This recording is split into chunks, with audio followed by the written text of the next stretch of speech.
এই জন্য মেজরিটি বিশ্ববিদ্যালয় সিলেকশনটা উঠাই দিছে।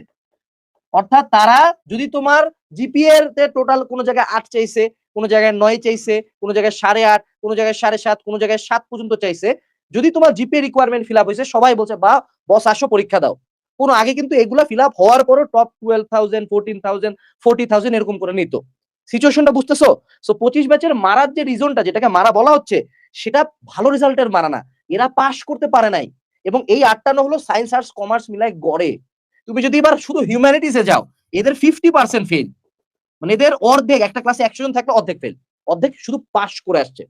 এই ঘটনাগুলো দেখা যেত অ্যাডমিশন টাইমে, যে ঢাবিতে সবাই যায় মারে দিব, খেলে দিব, চিড়ে দিব, যায় পাস করতে পারে 10% মানুষজন, চান্স পায় 2% মানুষজন।